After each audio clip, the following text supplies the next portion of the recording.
Lecture में हम super conductor के बारे में पढ़ने वाले हैं। पढ़ाने से पहले मैं चाहूँगा कि अगर आपको ये लेक्चर ध्यान से देखिएगा, अगर अच्छा लगता है और पसंद आता है तो लाइक करिएगा और नई अपडेट के लिए मेरा चैनल सब्सक्राइब करिएगा। चलिए शुरू करते हैं। तो सुपर कंडक्टिविटी क्या होती है? सुपर कंडक्टिविटी कुछ नहीं है कि ये प्रॉपर्टी है मटेरियल की। सुपर कंडक्टिविटी मटेरियल की प्रॉपर्टी या फिर स्टेट है जहाँ पे उसकी रजिस्टिविटी जो है वो ज़ीरो हो जाती है। रजिस्टिविटी पढ़ाई थी मैंने, रजिस्टिविटी ज़ीरो हो जाती है या फिर सुपर कंडक्टिविटी जो है वो मैक्सिमम हो जाती है, इनफाइनाइट हो जाती है। ठीक है, तो ये रजिस्टिविटी और ये टेम्परेचर का ग्राफ है। तो जब हम टेम्परेचर घटाते जाते हैं वैसे ही रजिस्टिविटी भी घटती जाती है। फिर एक टेम्परेचर आता है जिसको हम बोलते हैं टीसी। टीसी क्या है आगे बताऊंगा। टीसी बोलते हैं क्रिटिकल टेम्परेचर या फिर ट्रांजिशन टेम्परेचर। जैसे हमने टेम्परेचर घटाया वैसे ही मटेरियल की रजिस्टिविटी घटती गई और एक क्रिटिकल टेम्परेचर होता है, ट्रांजिशन टेम्परेचर जिसे बोलते हैं। उसके वहाँ पे आके जस्ट जैसे ही ट्रांजिशन टेम्परेचर पे हम पहुँचते हैं तो वैसे ही रजिस्टिविटी ज़ीरो हो जाती है और मटेरियल की रजिस्टिविटी ज़ीरो हो जाती है तो मटेरियल जो है वो सुपर कंडक्टर बन जाता है। तो ये रजिस्टिविटी टेम्परेचर ग्राफ है। जैसे हमने टेम्परेचर घटाया और टीसी के पहले तक का रीजन जो होता है वो नॉर्मल स्टेट होता है और टीसी के पीछे का रीजन, टीसी से कम का रीजन जो होता है वो सुपर कंडक्टिंग स्टेट रीजन होता है। ठीक है, अब ट्रांजिशन टेम्परेचर क्या होता है ये थोड़ी सी डेफिनेशन देख लेते हैं। The critical temperature at which there is a change of state from superconducting to normal and vice versa is known as transition temperature. मतलब ट्रांजिशन टेम्परेचर टीसी जिसे हम बोल रहे हैं, ये क्या है? वो टेम्परेचर जिससे नॉर्मल स्टेट से सुपर कंडक्टिंग स्टेट में चले जाते हैं या फिर सुपर कंडक्टिंग स्टेट से नॉर्मल स्टेट में चले जाते हैं तो उसे ट्रांजिशन टेम्परेचर बोलते हैं। इसके कहने का मतलब ये है। सुपर कंडक्टिविटी की डेफिनेशन नहीं पढ़ी थी, मैं पढ़े दे रहा हूँ। A state of material in which it has zero resistivity is known as superconductivity. मतलब ये जहाँ पे मटेरियल की रजिस्टिविटी ज़ीरो हो जाती है उसी को सुपर कंडक्टिविटी बोलते हैं। और मीजनर्स इफेक्ट होता है, ये सुपर कंडक्टर्स में पाया जाता है। ये होता क्या है मैं बता रहा हूँ। जैसे कोई नॉर्मल मटेरियल होता है, हमने पढ़ाया था शुरुआत में, नॉर्मल मटेरियल होता है जब उसे मैग्नेटिक फील्ड पास कराई जाती है तो मैग्नेटिक फील्ड सीधे पास कर जाती है मटेरियल से, लेकिन नॉर्मल स्टेट में। अब मटेरियल अगर इसका टेम्परेचर जैसे हमने मटेरियल है मैग्नेटिक फील्ड पास कराई, जैसे जैसे इसका टेम्परेचर हम घटाते जाते हैं वैसे वैसे ये नॉर्मल स्टेट से सुपर कंडक्टिंग स्टेट साइड को बढ़ता जाता है। तो एक स्टेट आती है जहाँ पे ये नॉर्मल से सुपर कंडक्टर बन जाता है। जब ये सुपर कंडक्टर बन जाता है तो ये मैग्नेटिक फील्ड लाइन जो है वो सुपर कंडक्टर से पास नहीं होती है, अपने अंदर से पास नहीं करने देता है, क्योंकि यही मीजनर्स इफेक्ट बोलता है। सुपर कंडक्टर जो है वो अपने अंदर से पास नहीं करने देता मैग्नेटिक लाइंस को रिपेल कर देता है। यहाँ स्ट्रक्चर में देखिए, यहाँ पे ये रिपेल कर दिया इसने मैग्नेटिक लाइंस को। ठीक है, तो ये मीजनर इफेक्ट कहलाता है। मीजनर ने ये लैब में अपने टेस्ट किया था। तो ये अब डेफिनेशन पढ़ लेते हैं मीजनर्स इफेक्ट की। तो repulsion of magnetic flux lines from the interior of the piece of superconducting material as material undergoes transition to superconducting state। मतलब जैसे ही मटेरियल सुपर कंडक्टिंग स्टेट में तो उसने रिपल्सन कर दिया मैग्नेटिक फील्ड लाइन को। इसी को बोलते हैं मीजनर्स इफेक्ट। ठीक है, अब मैग्नेटिक फील्ड लाइन को रिपेल किया अपने अंदर से तो सुपर कंडक्टर में B=0 हो जाएगा। ठीक है, मैग्नेटिक फील्ड इंटेंसिटी B=0 हो गई। तो बट B की जो वैल्यू होती है उसका फार्मूला था B=μ0 m+h। तो यहाँ पे B जब हम 0 रख देंगे तो μ0 m+h =0, तो m+h =0, तो m =-h। ये कंडीशन आएगी। सुपर कंडक्टर के लिए। अब m/h = -1 यहाँ से निकल के आया, तो m/h जो होता है वो काई m होता है, जिसको मैग्नेटिक ससेप्टिबिलिटी बोलते हैं। काई m बराबर = μr-1 पहले बता चुके हैं। तो यहाँ से μr = 0 हो जाएगा, तो मतलब मैग्नेटिक परमिएबिलिटी रिले जो है वो 0 हो गई। ये कंडीशन जो होती है वो परफेक्ट डायमैग्नेटिज्म की होती है। तो मतलब जो जो सुपर कंडक्टर होगा वो परफेक्ट डायमैग्नेटिज्म की कंडीशन सेटिस्फाई करेगा। ठीक है, अब पढ़ते हैं आगे। तो कंडीशन फॉर सुपर कंडक्टिविटी, ये दो कंडीशन निकल के आई सुपर कंडक्टिविटी की। एक तो रजिस्टिविटी शुड बी 0, मतलब रो की वैल्यू 0 होनी चाहिए, और परफेक्ट डायमैग्नेटिज्म होना चाहिए। इसका मतलब μr = 0 होना चाहिए। ये दोनों कंडीशन इंपॉर्टेंट है, पढ़ लेंगे एक बार। अब सुपर कंडक्टर की डेफिनीशन देख लेते हैं। तो superconductor are the material which exhibit zero resistivity. Zero resistivity means क्या हुआ, परफेक्ट कंडक्टिविटी है उसके अंदर, मटेरियल के अंदर। And Meissner's effect, Meissner effect means perfect diamagnetism है वो, इंडिपेंडेंटली, मतलब दोनों अलग अलग शो करे। क्या क्या, एक तो परफेक्ट कंडक्टर हो मतलब जीरो रजिस्टिविटी हो, और दूसरा मीजनर इफेक्ट मीन्स मतलब परफेक्ट डायमैग्नेटिज्म हो, तब परफेक्ट डायमैग्नेटिज्म हो तो उसे बोलेंगे मतलब वो सुपर कंडक्टर होगा। लेकिन ये दोनों कंडीशन बिलो क्रिटिकल टेम्परेचर होनी चाहिए। ठीक है, तो ये सुपर कंडक्टर की डेफिनीशन हो गई। उसके बाद होता है क्रिटिकल मैग्नेटिक फील्ड, या सुपर कंडक्टर की प्रॉपर्टीज़ में आता है।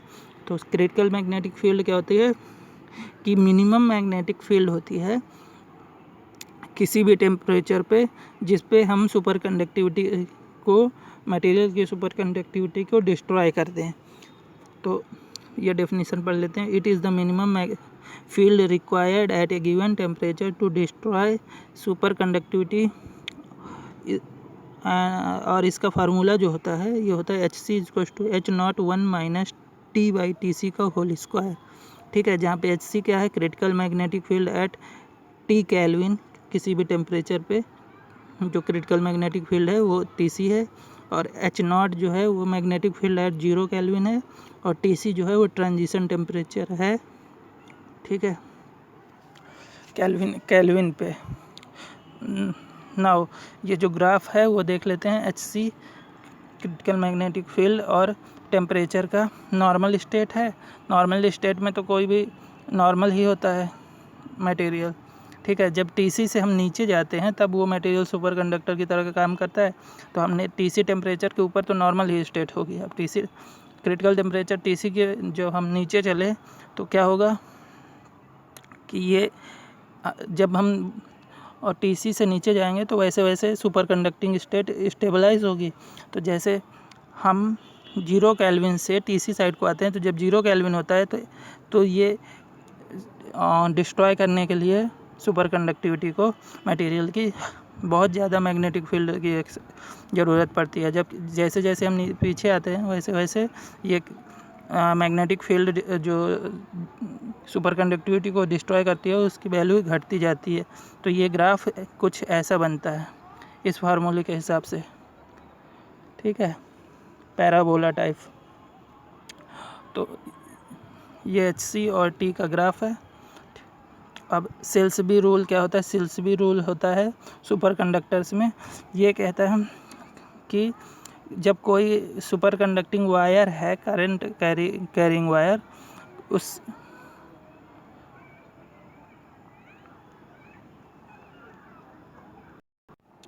हाँ, तो सेल्सबी रूल पढ़ रहे थे। सेल्सबी रूल क्या होता है कि जैसे ही हम कोई ये वायर ले लें, करंट कैरिंग वायर है जिस पे I करंट जा रही है, तो जब कोई करंट कैरिंग वायर पे करंट जाती है तो इस करंट की वजह से इसके चारों साइड मैग्नेटिक फील्ड प्रोड्यूस होती है। करंट की वजह से वायर के चारों साइड पड़ा होगा, करंट कैरिंग वायर के चारों साइड मैग्नेटिक फील्ड, खुद की मैग्नेटिक फील्ड होती है। तो जैसे हम करंट डेंसिटी बढ़ाते जाएंगे, करंट को बढ़ाते जाएंगे, वैसे वैसे ये इसके चारों साइड जो इसी करंट की वजह से जो मैग्नेटिक फील्ड जनरेट हो रही है उसकी वैल्यू धीरे धीरे बढ़ती जाती है। तो एक ऐसी करंट आती है, करंट की एक ऐसी वैल्यू आती है जब ये मैग्नेटिक फील्ड खुद ही इस मटेरियल का सुपर कंडक्टिविटी को डिस्ट्रॉय कर जाती है। इसी को बोलते हैं सेल्सबी रूल।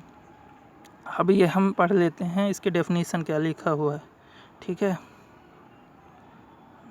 कलर रेड ले लेते हैं। ठीक है, तो डेफिनेशन पढ़ते हैं।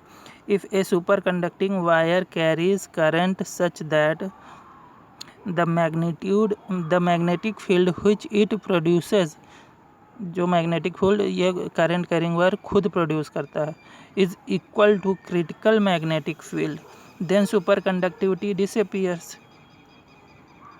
सुपर कंडक्टिविटी डिसअपीयर हो गई। This is known as Silsbee rule. Silsbee rule के हिसाब से करंट डेंसिटी, जो करंट की जो डेंसिटी होती है जो कि सुपर कंडक्टिविटी को डिस्ट्रॉय करती है, उसे क्रिटिकल करंट डेंसिटी बोलते हैं। जैसे क्रिटिकल करंट हो गई, वैसे ही उस करंट की डेंसिटी को क्रिटिकल करंट डेंसिटी बोलते हैं। Density at which superconductivity disappears is known as critical current density. ठीक है, ये हो गया। अब आगे देखते हैं।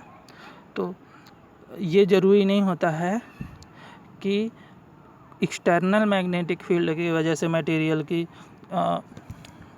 सुपर कंडक्टिविटी जो है वो डिसअपीयर हो। खुद से जो मैग्नेटिक फील्ड प्रोड्यूस होती है उससे भी क्रिटिकल वो सुपर कंडक्टिविटी मटेरियल की डिसअपीयर हो सकती है। ठीक है, यही लिखा हुआ है, ये पॉइंट पढ़ देता हूँ।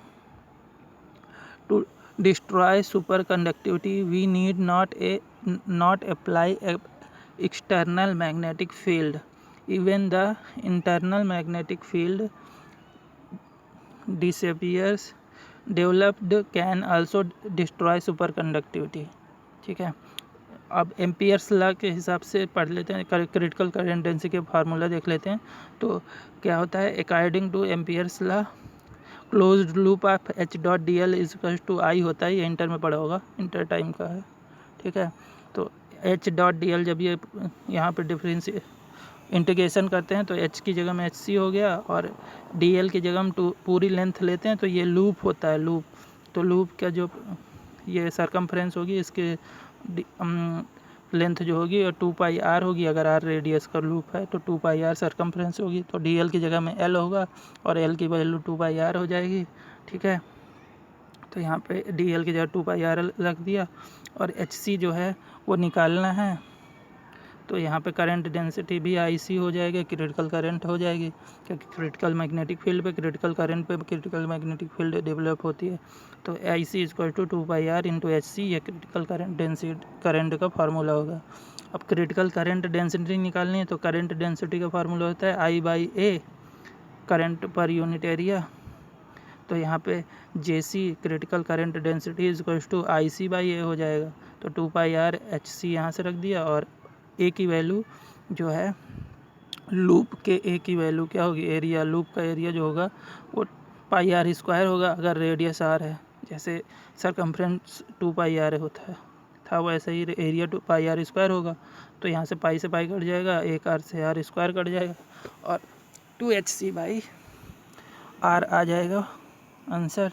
ठीक है, अब सेमी कंडक्टर जो होते हैं, सुपर कंडक्टर जो होते हैं वो 2 टाइप्स के होते हैं। एक टाइप 1 सुपर कंडक्टर और एक होता है टाइप 2 से सेकेंड टाइप सुपर कंडक्टर। तो फर्स्ट टाइप सुपर कंडक्टर पहले पढ़ लेते हैं। तो टाइप 1 सुपर कंडक्टर क्या होता है, ideal and soft super conductor होते हैं। दे have low value of critical magnetic field and transition temperature. इनकी ट्रांजिशन टेम्परेचर ये रहा और यहाँ पे क्रिटिकल मैग्नेटिक फील्ड ये मैग्नेटिक फील्ड जिस पे ये वाली इसके सामने ये रही क्रिटिकल का, ये एच सी है ना, जो ये सॉरी क्या बोलता हूँ मैं, ये टी सी और ये एच सी, इन दोनों की वैल्यू लो होती है। तो they have low value of critical magnetic field and transition temperature. और जो मेन पॉइंट है ये हैं, the change of state from superconductor to normal and vice versa is abrupt. मतलब जो सुपर कंडक्टर कंडक्टिंग स्टेट से normal state होती है, देखो यहाँ तक सीधे सीधे रेजिस्टिविटी जा रही थी, अचानक से रेजिस्टिविटी जीरो हो गई। मतलब ये दोनों चेंज जो है वो एब्रप्ट हुआ, अचानक से चेंज हुआ। यहाँ पे भी देख लो, ये एम बढ़ाने पे एच सी की वैल्यू बढ़ रही थी, अचानक से एच सी जीरो हो गया। ठीक है, तो ये एब्रप्ट हुआ। तो ये टाइप 1 में सबसे मेजर मतलब इम्पॉर्टेंट पॉइंट यही होता है, change of state from superconducting to normal and vice versa abrupt change होता है। They exhibit complete Meissner effect and Silsbee role.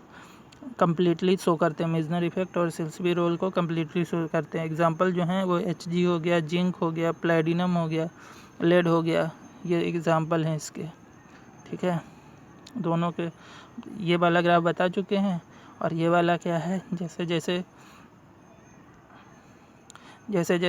External magnetic field बढ़ाते जाते हैं वैसे वैसे मैग्नेटाइजेशन बढ़ता जाता है, और जैसे ही क्रिटिकल मैग्नेटिक फील्ड पे आते हैं वैसे ही ये देखो, यहाँ से देखो m is to minus H था, तो यहाँ पे minus M is to H भी लिख सकते हैं इसको। तो माइनस एम और एच का ग्राफ बनाया था मैंने। ठीक है,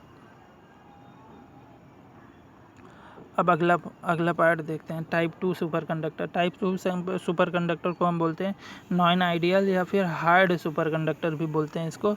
और the change of state from superconducting to normal and vice versa is gradual होता है। ग्रेजुअल मीन्स जैसे रजिस्टिविटी घटाते वहाँ पे क्या होता था टाइप 1 पे, कि जैसे रजिस्टिविटी घटती थी अचानक से रजिस्टिविटी जीरो हो जाती थी, तो हमें एक ही क्रिटिकल टेम्परेचर मिलता था टीसी, जिसको ट्रांजिशन टेम्परेचर भी बोलते हैं, एक ही ट्रांजिशन टेम्परेचर मिलता था। यहाँ पे क्या होता है कि रजिस्टिविटी घटाते हैं, फिर यहाँ पे रजिस्टिविटी जो होती है वो घटती है और एक कर्व बनता है जिसको बोलते हैं इंटरमीडिएट रीजन बन जाता है। टीसी जो है वो क्रिटिकल स्टेट TC2 और TC1 भी क्रिटिकल टेम्परेचर, दो क्रिटिकल टेम्परेचर बनते हैं, एक TC1 और एक TC2। ठीक है, तो नॉर्मल स्टेट से सुपर कंडक्टिंग स्टेट एब्रप्ट ना हो करके धीरे धीरे होता है। मतलब सुपर कंडक्टिविटी धीरे धीरे आती है या फिर डिस्ट्रॉय होती है, तो इसमें इंटरमीडिएट रीजन बनते हैं। ठीक है, तो और इनकी जो है they have high value of critical magnetic field and transition temperature. Transition temperature और क्रिटिकल मैग्नेटिक फील्ड की वैल्यू इसमें ज़्यादा मिलती है। देखो यहाँ पे भी देखो, वहाँ पे m और h ऐसे एब्रप्ट चेंज हो जाता था, ख़त्म हो जाती थी। यहाँ पे m की वैल्यू बढ़ती है, फिर उसके बाद m की वैल्यू घटती है, और HC1 HC2 दो प्राप्त हो रहे हैं, मिल रहे हैं। ठीक है, एक सुपर कंडक्टिंग स्टेट और ये नॉर्मल स्टेट, बीच में इंटरमीडिएट स्टेट आ रही है, जो कि यहाँ से ऐसे ग्राफ गिर रहा है। वहाँ पे फर्स्ट में एब्रप्ट हो जाता था change. They exhibit incomplete Meissner effect and Silsbee rule. अब ये ग्राफ बहुत कम पूछा जाता है, फिर भी थोड़ा ध्यान रखिएगा, बाकी ये पॉइंट हैं, एक बार पढ़ेंगे आ जाएगा। और सुपर कंडक्टर जो है यहाँ से ख़त्म होता है, अगले लेक्चर में सिरेमिक्स पढ़ेंगे। ठीक है, अच्छा, तो अगर पसंद आया हो लेक्चर तो चैनल सब्सक्राइब करिएगा और लाइक ज़रूर करिएगा।